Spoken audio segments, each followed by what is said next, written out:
Hi, ഞാൻ architect Sajith Vattappara. നമ്മളിപ്പോൾ ഉള്ളത് പാലക്കാട് ജില്ലയിൽ ശ്രീകൃഷ്ണപുരം പറഞ്ഞ സ്ഥലത്താണുള്ളത്. ഇവിടെ നമ്മളിപ്പോൾ ഈ അടുത്തായിട്ടൊരു റിനോവേഷൻ പ്രൊജക്റ്റ് ചെയ്തിട്ടുണ്ടായിരുന്നു. കുറച്ചൊരു ട്രഡീഷണൽ ബിൽഡിംഗ് ആയിരുന്നു ആ ബിൽഡിങ്. അപ്പോൾ അതിനെ നമ്മൾ റിനോവേറ്റ് ചെയ്തപ്പോഴും ആ ഒരു പഴയ ഒരു ട്രഡീഷണൽ ടച്ച് കൊടുത്തിട്ടാണ് ചെയ്തിട്ടുള്ളത്. അപ്പോൾ അതിന് നമുക്കൊരു എൽ ഷേപ്പ് ആയിട്ടുള്ള ഒരു സിറ്റ് ഔട്ടൊക്കെ വരുന്നുണ്ട്. അപ്പോൾ അതെങ്ങനെയൊക്കെയാണ് ചെയ്തെടുത്തിട്ടുള്ളത് എന്നുള്ളതാണ് നമ്മളിവിടെ നോക്കുന്നത്.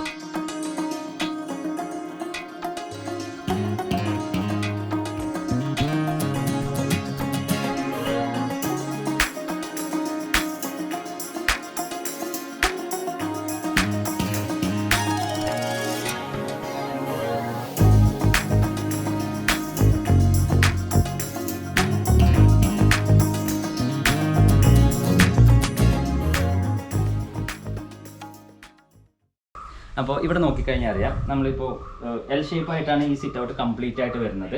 അതായത് എൽ ഷേപ്പായിട്ട് ഫുള്ളായിട്ട് നമുക്ക് ഇരിക്കാനുള്ള ഒരു സീറ്റിംഗ് സ്പേസ് ആയിട്ടാണ് ഇവിടെ കംപ്ലീറ്റ് ആയിട്ട് കൊടുത്തിട്ടുള്ളത്. നമുക്ക് ഒരു 60 സെൻറ്റിമീറ്റർ ഹൈറ്റാണ് ഈ സീറ്റിങ്ങിൻ്റെ ടോപ്പ് ഹൈറ്റ് വന്നിട്ടുള്ളത്. അതിൻ്റെ മുകളിൽ ഗ്രാനൈറ്റ് ഇട്ടിട്ടാണുള്ളത്. അപ്പോൾ നമുക്ക് ഇവിടെ എത്ര വിസിറ്റേഴ്സ് വന്നാലും നമുക്ക് ഫ്രീ ആയിട്ട് ഇരിക്കാൻ പറ്റുന്ന ഒരു നല്ല ഓപ്പൺനെസ് ഉള്ള ഒരു സിറ്റ് ഔട്ടാണിത്. ഇപ്പോൾ ഇവിടെ നോക്കിക്കഴിഞ്ഞാൽ അറിയാം, നമ്മുടെ ഇവിടെ പില്ലേഴ്സ് എല്ലാം നമ്മൾ കോൺക്രീറ്റ് പില്ലേഴ്സ് ഒന്നും കൊടുത്തിട്ടില്ല.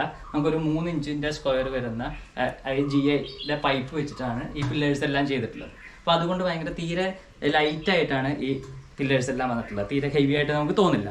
പിന്നെ മുകളിലേക്ക് നോക്കിക്കഴിഞ്ഞാൽ അറിയാം, അപ്പോൾ അതിൻ്റെ ക്രോസ് ആയിട്ട് പോകുന്ന ബീമാണെങ്കിലും പിന്നെ നമ്മുടെ ടോപ്പിലുള്ള റാഫ്റ്റേഴ്സ് ആണെങ്കിലും എല്ലാം നമ്മൾ GI പൈപ്പിംഗ് യൂസ് ചെയ്തിട്ടാണ് ചെയ്തിട്ടുള്ളത്.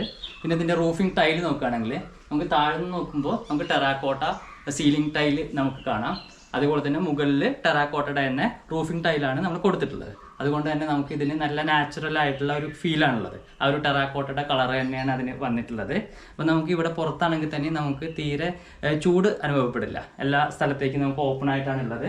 അപ്പോൾ ഇവിടെ നോക്കുകയാണെങ്കിൽ, ഇങ്ങോട്ടേക്ക് നോക്കുകയാണെങ്കിൽ വീടിൻ്റെ മുൻഭാഗം ശരിക്ക് നമുക്ക് തെക്കോട്ടായിട്ടാണ് വരുന്നത്. അങ്ങോട്ടേക്ക് നമുക്കൊരു എൻട്രി വരുന്നുണ്ട്. അതുപോലെ തന്നെ നേരെ അങ്ങേ സൈഡിൽ നമുക്ക് കിഴക്കോട്ടായിട്ട് നമുക്കൊരു എൻട്രി വരുന്നുണ്ട്. അപ്പോൾ രണ്ട് ഭാഗത്തുനിന്നും, കാരണം ഇവിടെ കൊടുക്കാനുള്ള കാരണം എന്ന് വെച്ച് കഴിഞ്ഞാൽ ഈ വീടിൻ്റെ ഒരു സൈഡിൽ വശത്ത് നിന്നിട്ട് ആയിട്ടാണ് ഇതിൻ്റെ റോഡെല്ലാം വരുന്നത്. അപ്പോൾ അതുകൊണ്ട് രണ്ട് ഭാഗത്തും നമ്മൾ എൻട്രി കൊടുത്തിട്ടുണ്ട്. നമുക്ക് മാക്സിമം ഇരിക്കാനുള്ള സീറ്റിംഗ് എല്ലാം കൊടുത്ത് എത്ര പേർക്ക് വേണമെങ്കിലും ഇരിക്കാവുന്ന രീതിയിൽ നല്ല സ്പേഷ്യസ് ആയിട്ടാണ് വന്നിട്ടുള്ളത്. അതുപോലെ തന്നെ ഇതിൻ്റെ ചുമരിൽ നോക്കുകയാണെങ്കിൽ നമ്മളൊരു 4 അടി ഹൈറ്റിൽ നമ്മുടെ വെട്ടുകല്ലിൻ്റെ ഫിനിഷ് വരുന്ന ഇത് ഇവിടെ ടൈല് തന്നെയാണ് കൊടുത്തിട്ടുള്ളത്. നമ്മൾ കോസ്റ്റ് ഒന്ന് കുറയ്ക്കാൻ വേണ്ടിയിട്ടാണ് ടൈലിൻ്റെ ക്ലാഡിങ് കൊടുത്തിട്ടുള്ളത്. ഒറിജിനൽ ആയിട്ടുള്ള നമ്മുടെ വെട്ടുകല്ലിൻ്റെ ക്ലാഡിംഗ് ഒക്കെ ആണെങ്കിൽ കുറച്ച് ഹയർ ലെവലിലേക്ക് വരും, കോസ്റ്റ്ലി ആയിട്ട് വരും. അതുകൊണ്ട് ഇവിടെ ടൈല് തന്നെയാണ് ആ ഒരു ഫീല് കിട്ടാൻ വേണ്ടിയിട്ട് നമ്മൾ വെട്ടുകല്ലിൻ്റെ ഫിനിഷിലുള്ള ക്ലാഡിംഗ് ആണ് ഇവിടെ കൊടുത്തിട്ടുള്ളത്. അതിൻ്റെ മുകളിൽ നമ്മൾ പ്ലാസ്റ്ററിങ്ങിൻ്റെ ഒരു ബീഡിങ് തന്നെയാണ് ഇവിടെ കൊടുത്തിട്ടുള്ളത്.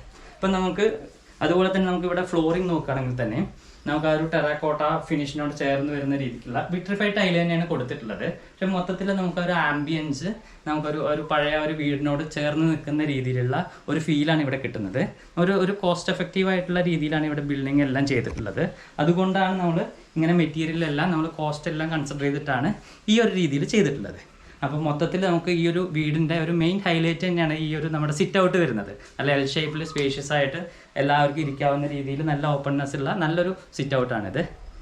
ഓക്കെ, അപ്പോൾ വീഡിയോ എല്ലാവർക്കും ഇഷ്ടപ്പെട്ടെന്ന് വിചാരിക്കുന്നു. ഇഷ്ടപ്പെട്ടെങ്കിൽ please do like, share and subscribe. Thank you.